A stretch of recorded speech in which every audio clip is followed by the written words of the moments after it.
Welcome to the PitchVision Academy Cricket Show, your guide to better cricket, half an hour or somewhere around that region, where we help you to help others improve their game. My name is David Hinchliffe. I look after things, and helping me to help you are two very fine cricket coaches, the first of which is the Director of Cricket at Millfield School. It's Mark Garaway. Hello, Gareth. How's it going?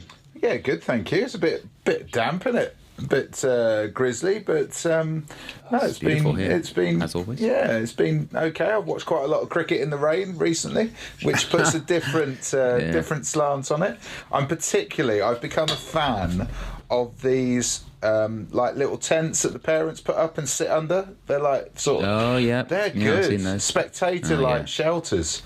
And so I'm in the market. I'm in the market for one, definitely. Bring your own hospitality box. It's quality, isn't it? I was very impressed with that when I watched some cricket this week. Some Prosecco in the cool box and away you go. Yeah, that's next week. We've got Vaughan down next week. So the whole Vaughan clan are coming, then that is very much Prosecco week. Oh, there you go. Exactly.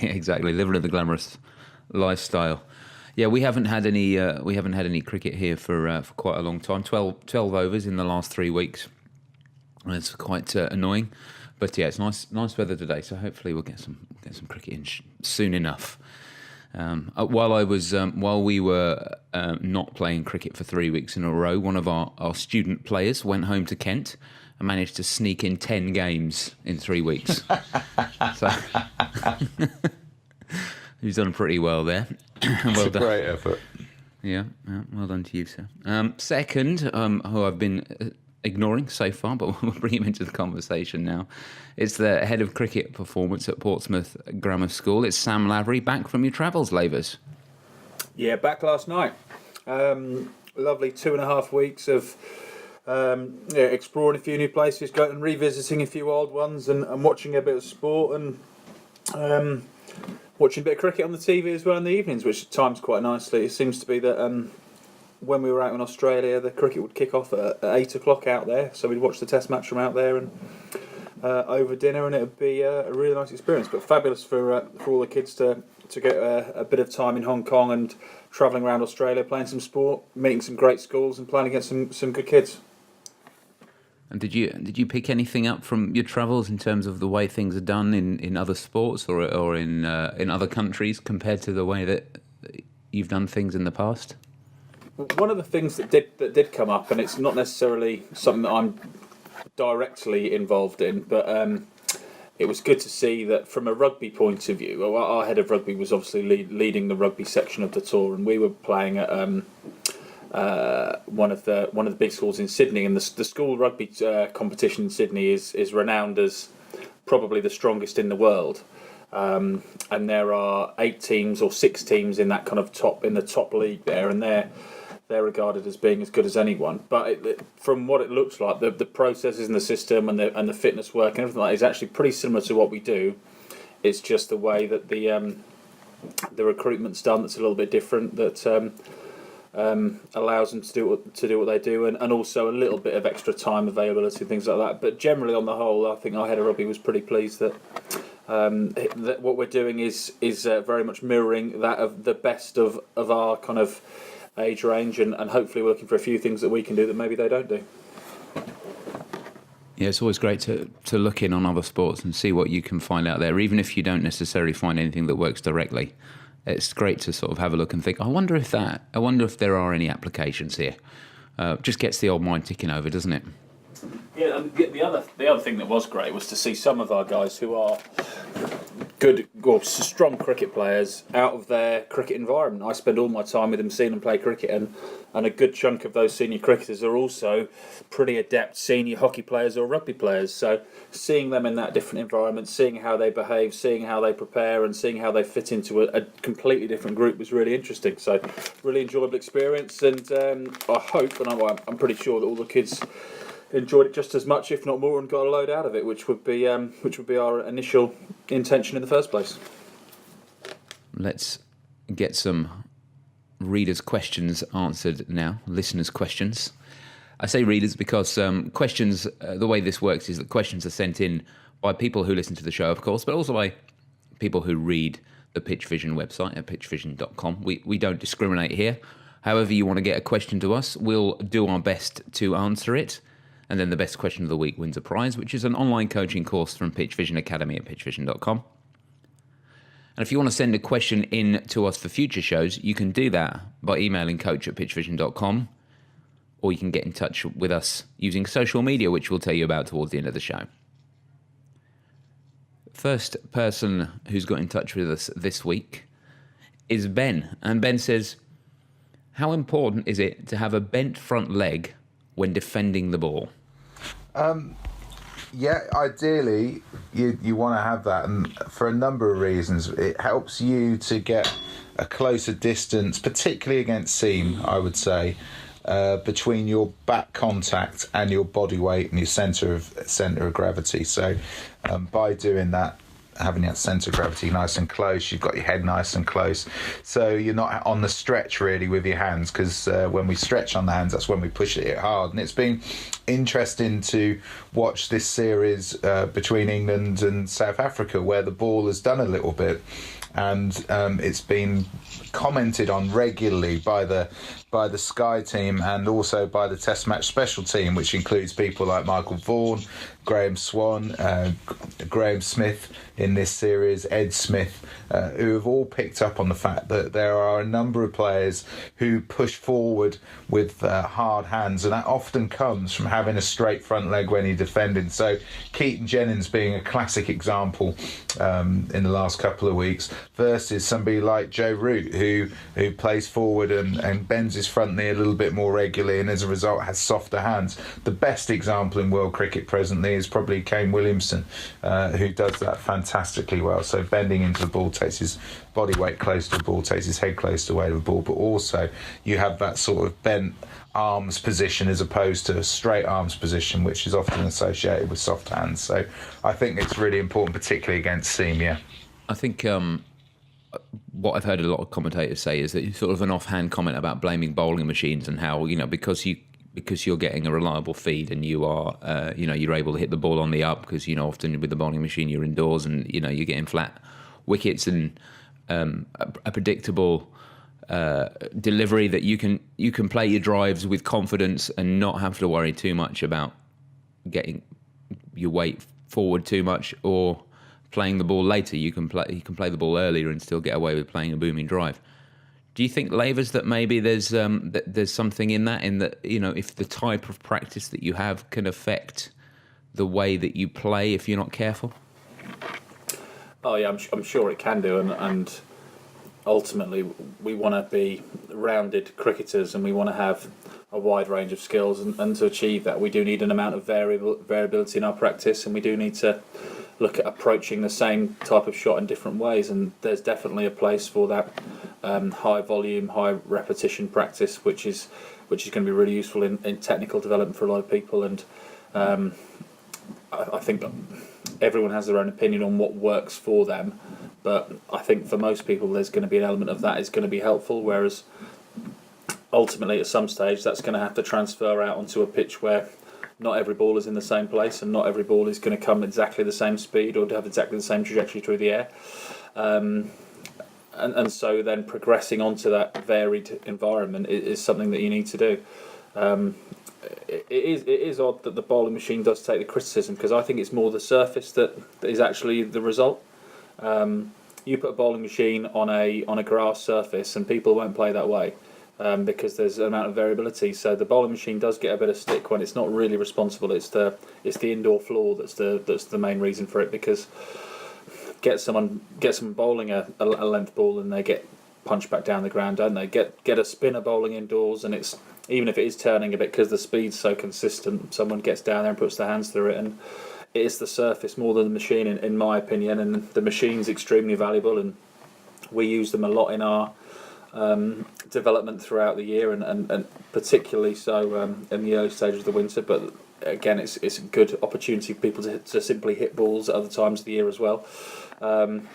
So I would definitely be using it in your program, but be aware that there's a variability that we need, and we need to have that varied surface, so that those instinctive or subconscious reactions can take place to things that happen that are just so late in the day we can't consciously adapt to them. But if we expose ourselves to them, our body seems to do things for us occasionally, which I wish mine had done a bit more often back in the day. Yeah, if you let yourself, if you let your brain and body solve problems for you, that's often a lot easier than trying to work it out for yourself and just getting in your own way. Almost, it's funny to say that, isn't it? But we have sort of got two brains, haven't we? The brain that can do all the good stuff if you let it, and the brain that just gets in the way because it doesn't like to lose control. Yeah, you've got that one that you control. You've got the one where you've got the joystick and you can make things move and you can make things happen. And there's the other bit that says, I'm going to do what I want to do. And sometimes it works for you and sometimes it can work against you. But you need to train it. You need to expose it to different things, and you need to hopefully develop it into a stage where you can trust it.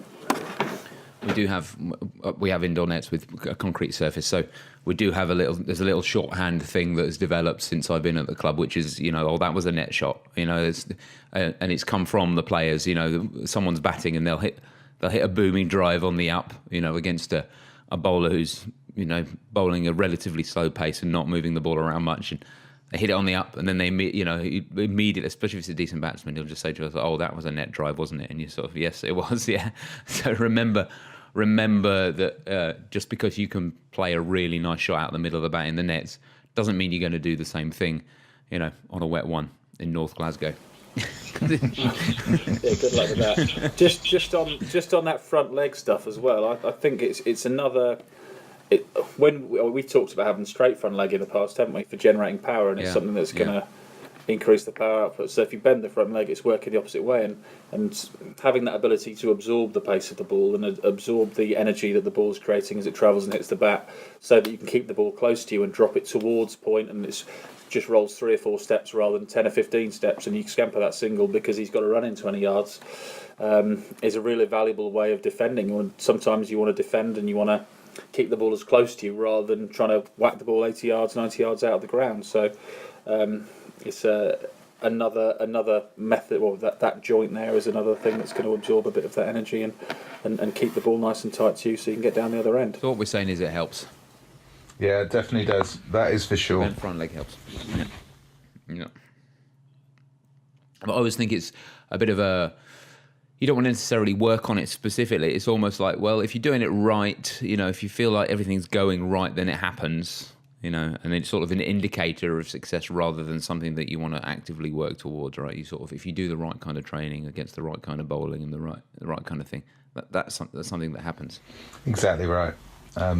Exactly right. It doesn't, you don't necessarily need it to be a focus, but if it's something, if I was working with a Keaton Jennings at the moment, I might want to make it a focus because it's going to be increasingly difficult for him to play the moving ball unless he can get more of his body weight going back into it, or his judgment has got to be unbelievably finite, and obviously if you can take that increase your margin for error, then that helps you out as a player. And that's what we see in somebody like an Alistair Cook, and that's what we see in somebody like a Joe Root, which enables them to be successful on a more consistent basis. So I would, most times I'd say, well, just be aware of it, let it happen. But some stages you do have to work at it, and it becomes a technical deficiency. So never steer away from that if it's required. We've had a little preview of the next question almost, because it's to do with bowling machines. So we'll get straight into the question, because I know, Gareth, that a while ago you wrote an article about bowling machines and how they're like Marmite, which I don't know if everyone in the world has heard of Marmite, but it's a food stuff that divides opinion. But we'll get to that in a second. A question from Nick, and Nick says, "My club struggles with quality bowlers at training. Do you think you can make progression with a bowling machine and good throwdowns?" Yes, you can, definitely. I think it's really important to know when you're working with bowling machines what you're working on and what you're actually trying to train. So obviously the most common practice is grooving, and that's building up your neural pathways, your muscle memory, for want of a more layman's term, to be able to fall into place and hit repeated balls. But we also know that bowling machine balls get old and they start to react in different ways, which then brings in that amount of variability without the user having to do anything as well, which is obviously good because you have to wait for the ball, see it, and then move appropriately. So they can be really good. But there's a number of good practices that you can do with a bowling machine which are very specific, and a couple of them I've stolen from Matthew Maynard, the Somerset coach and the ex-England batting coach, who uses them at very slow paces. So he puts them on at 60 miles an hour or 55 miles an hour, because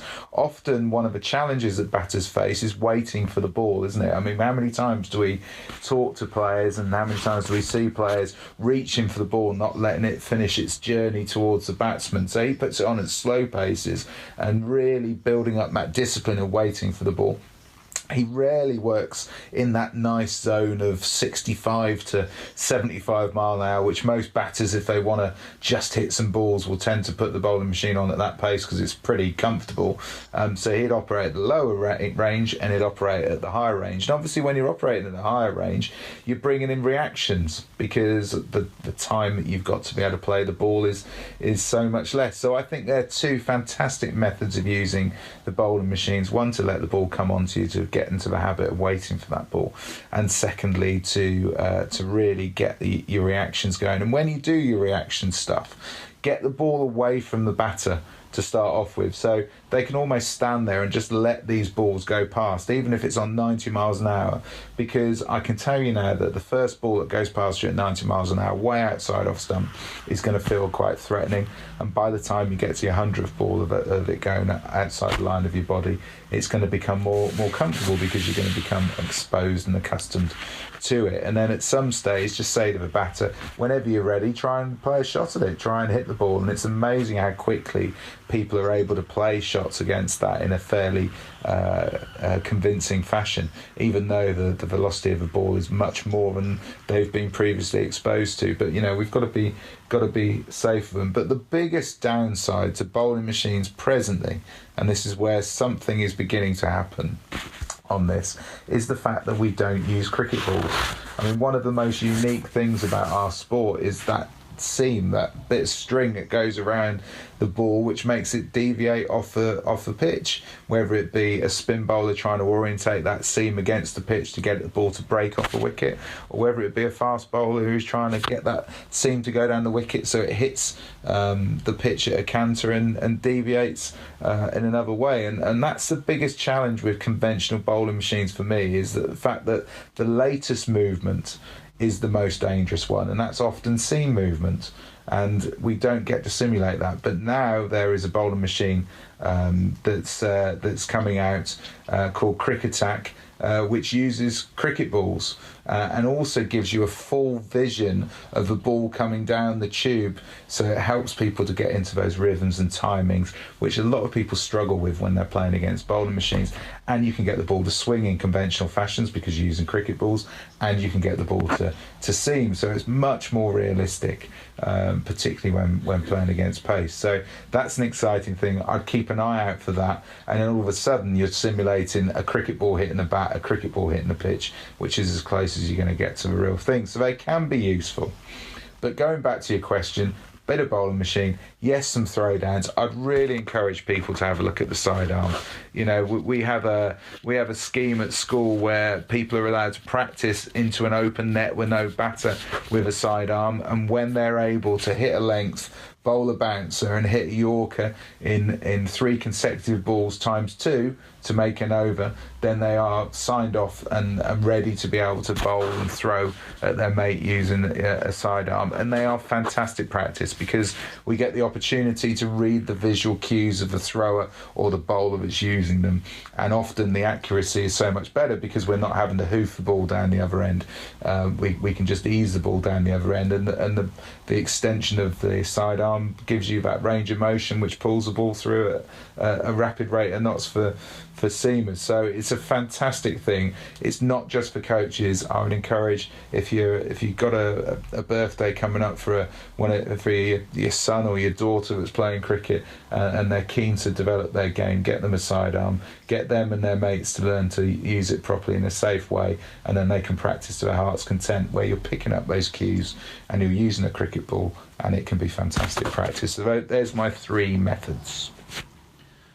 And when it comes to throwdowns, Lavers, putting the sidearm aside, which I can only echo what Gareth says there. The sidearm is such a useful tool.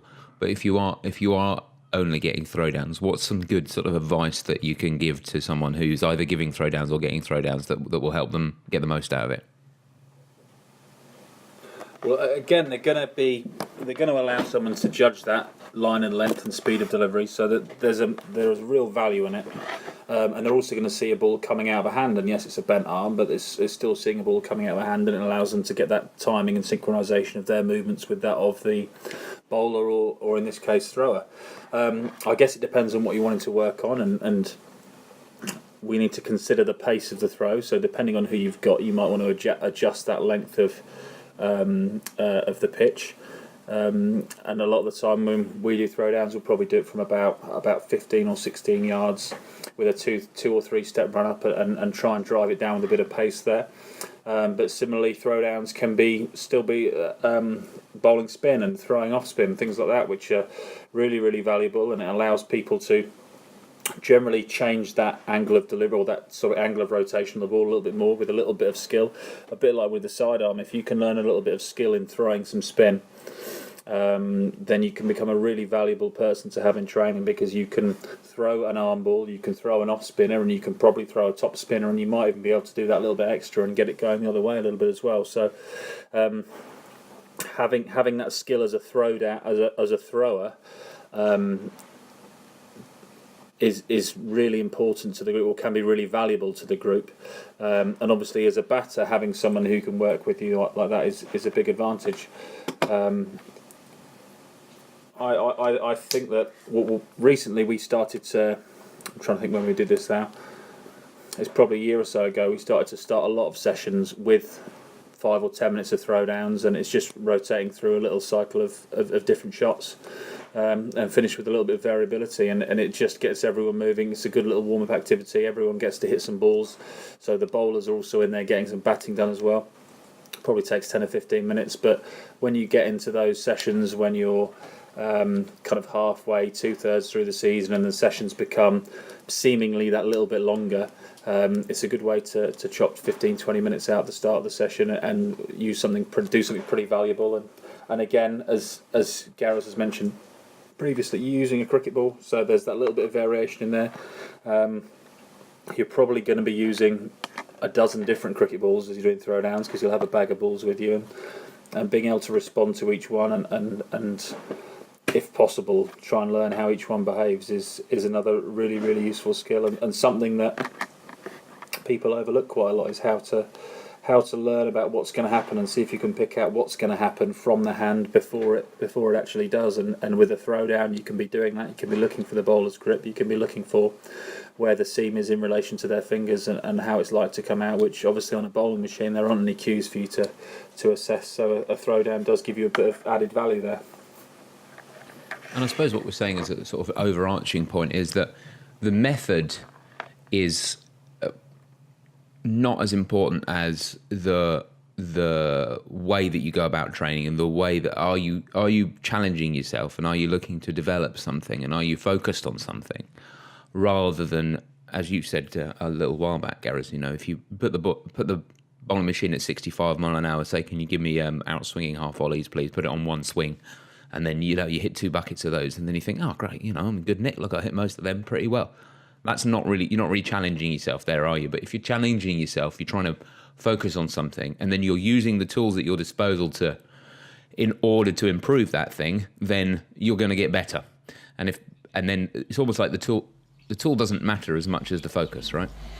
No, absolutely right. And it's about knowing what you're trying to get out of your practice, and if you can do that, whatever implement, or whether it's bobble feeds. Going back to the original question, can you get better by doing throwdowns or whatever? Of course you can. The starting point for Michael Vaughan every morning of his test match career was to have 20 bobble feeds before he got into facing some overarm throws, before he got into facing some batters. But it was very much a specific and built up program which got him into an ideal performance state, or as close to it as he possibly could be.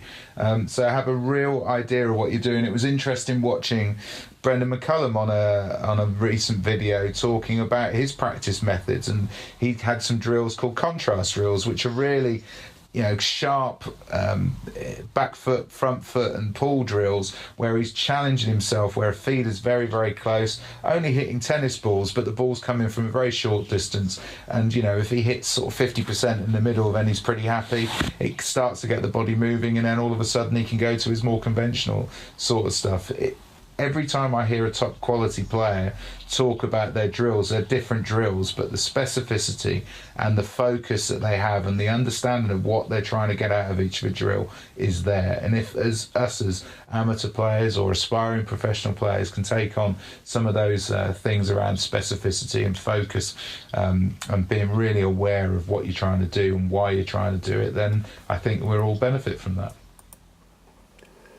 Just going back to what you said about Matthew Maynard's drill, Garras, there, and I'm not sure if this is how he does it or not, but as a drill we've used a few times now, which I really like, is when we have two lets side by side, and one set up on 55 and one set up on 75, and they actually do an over in each one, and they're not only having to cope with two situations, but they're having to adapt from one to the other as well. I'm not sure if that's how he's set it up previously, but that's something that we've done. And again, the slower ball is so much often the harder one, but then that 75 one, which people adapt to 75 or 80 or 85, they adapt in a reasonable period of time generally. But if you're always having that contrast of going back to the slower one and then back to the fast one, then there's constant challenge going on between the two, which is what we're trying to create, isn't it? Challenge to make people improve. I mean, that's another great progression, that, Sam.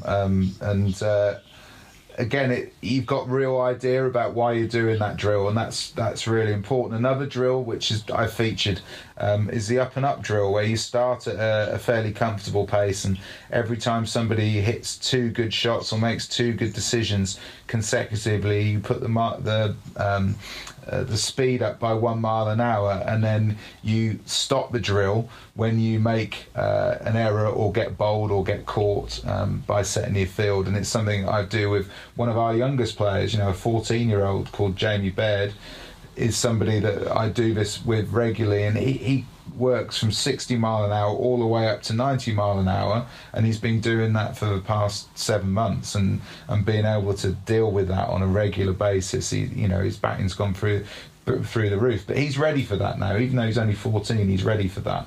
And it's contributed alongside everything else that he does in his program and the way he goes about it. He scored 1100s this year. He's just shy of 2,000 runs, playing up 3 age groups, which is just absolutely remarkable. But it's the way that he goes about his practice, and he tells me what he wants rather than me telling him what he wants.